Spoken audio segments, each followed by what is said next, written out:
It's Saturday, September 21st, 2024, and we are 44 days away from the election. Welcome to today's Make It Make Sense mini episode. I'm Grant Herms. On the mini today, we are talking about two states that might change the election. One of them is already a swing state, and the other is a state you probably don't think about very often unless you live there, but presidential campaigns think about it a lot. And let's start with that one. We are talking about Nebraska. Nebraska is one of two states that does this interesting thing with its votes for the Electoral College. So most states are what's called winner take all. So if you win the popular vote in that state, you get all of that state's Electoral College votes. Well, in Nebraska and Maine is the second one. They divvy up their electoral votes based on congressional districts, which, why is it like that? Well, if you've ever been to those two states, there's nothing there. So people are bored. But really, I'm kidding. The original idea is that it's just a more representative way to elect a president because it means those votes tend to count more, especially ones that don't align with the majority of the state. It was also kind of this idea that when it was created, the House of Representatives was meant to be the body of government that was closer to the people. It's why districts are created based on population and why members of the House are reelected every other year as opposed to presidents who are elected every 4 years and senators who are elected at every 6 years staggered. So why don't we still do it that way in every state? There are a lot of reasons that have to do with party politics, but mostly it's just harder to run elections when you're dividing everything up by congressional districts. So Nebraska as a state tends to be Republican, solidly so. But the district that includes Omaha tends to vote Democratic. The thing is, that split is something that both parties count on as part of trying to figure out their path to winning the White House, because just one or two votes could mean the difference between winning the Electoral College and tying. So for months now, the Trump campaign, Trump allies, and Trump himself have been pushing Nebraska to become a winner-take-all state, which would block Harris's easiest path to the White House if she doesn't get that single Omaha vote. According to the Washington Post, earlier this week, Trump called leaders in Nebraska that included the governor and the state senator behind the push. Also, South Carolina Senator Lindsey Graham was there visiting for this specific purpose. Now, the idea to move to winner-take-all is backed by the governor there, every one of the state's members of Congress and the Senate, and a majority of the state legislature. But in order to get it passed, they need what's called a supermajority, so 2/3 of the overall vote, which they don't have right now.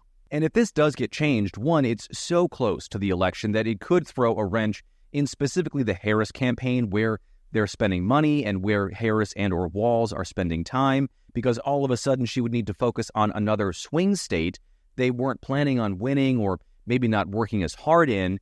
And it would need to be a swing state because most other states are pretty much set when it comes to how they're going to vote.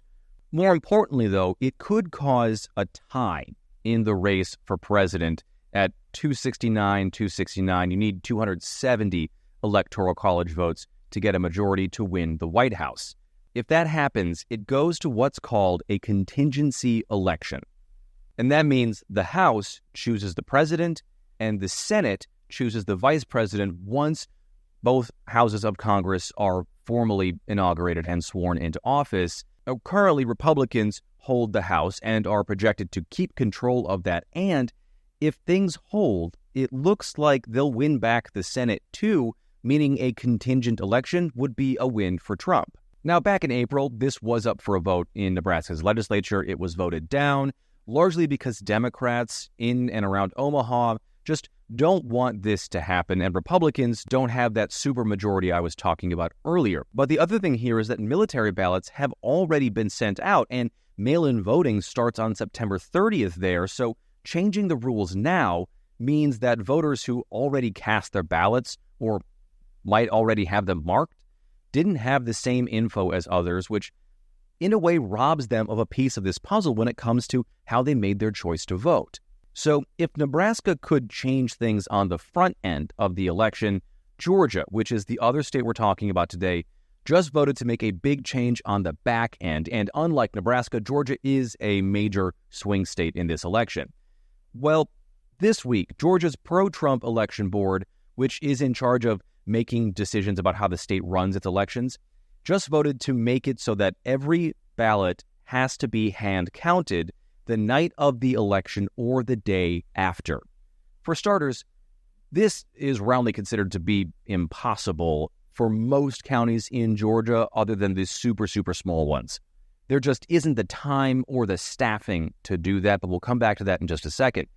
Next, it's a solution without a problem. The idea behind hand counting every ballot is that it's more secure than using ballot counting software or voting machines, except it's not. Study after study have shown that hand counting ballots are less accurate and less secure than voting machines and voting software. And this vote by the Georgia Election Board is being done in the spirit of wanting more election integrity and security after the 2020 election, even though that election was considered the safest in U.S. history by the Department of Justice, Homeland Security, and cybersecurity, not to mention numerous federal and state judges who found that claims of fraud or poor security were totally unfounded. What this will do, however, is a few things. The first, it will take a long time. Georgians cast about 5 million total votes in 2020.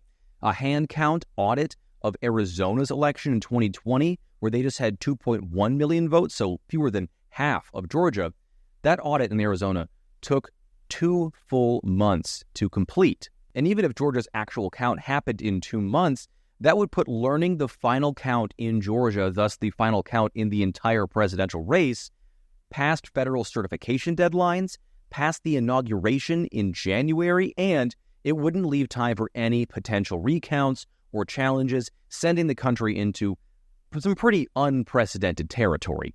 And even if it doesn't take months, weeks of hand counting votes means a lot of time and space for Trump to do this year what he did in 2020, which was call the election for himself, declare victory before the count was over.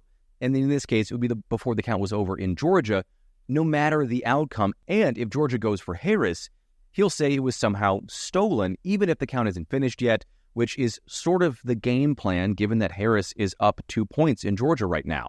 Next, it would also give more time for other bad actors to threaten election workers. And we know that in 2020, threats to election workers skyrocketed so much that local clerks, the folks who run our elections, had to spend money, which many of them don't have because their budgets are already so tight. They had to spend that money on beefing up security to do things like making their offices bomb-proof. And that money was money they probably wanted to spend on things like personnel or new equipment that would help do things like register people to vote or simply count ballots faster. Those threats also drove thousands of election workers out of their civic jobs because who wants to put themselves or their families at that kind of risk, especially if they're volunteers like the people who run your local polling locations? Finally, forcing those same election workers to hand count ballots will mean spending way more money. Again, money they just do not have. It'll mean needing way more workers, again, which they don't have, and have been steadily losing. And if Georgia's election board wanted to do this, clerks and democracy advocates told the election board it should have been done weeks, if not months ago, so they could prepare. It also violates a pretty widely respected norm known as the 90-day quiet period, in which states don't change their election rules 3 months before Election Day because everyone just needs a little time and space to get things moving and ready for Election Day. So Democrats in Georgia have already sued, and this is going to have a hearing on October 1st, but that's just 2 weeks before early voting starts, and it's unclear if this thing could get resolved in those 2 weeks. And all that being said, I think this is a good reminder right now to check your voting status and register to vote if you haven't already. I've got a link to vote.gov, the federal government organization that helps people register to vote and check on your voting status. That link is in the description on this episode. And that is it for this episode of Make It Make Sense, or this mini episode, I should say. Please rate and review the show if you haven't already. You could like and subscribe on YouTube so you don't miss out on any of these new episodes that drop there. Also, subscribe to the Make It Make Sense Substack, where today I've got the extended interview with Dr. Brian Hughes from American University up, talking all about political violence there. And please continue to share and follow this show on social media. It's MIMS News Pod. That's MIMS News Pod, all one word on every platform. I am at Grant Herms TV on Instagram and TikTok and most other social media sites. And I'm at Grant Herms on X. Thank you so much for listening today. I'm Grant Herms, and I'll talk to you tomorrow.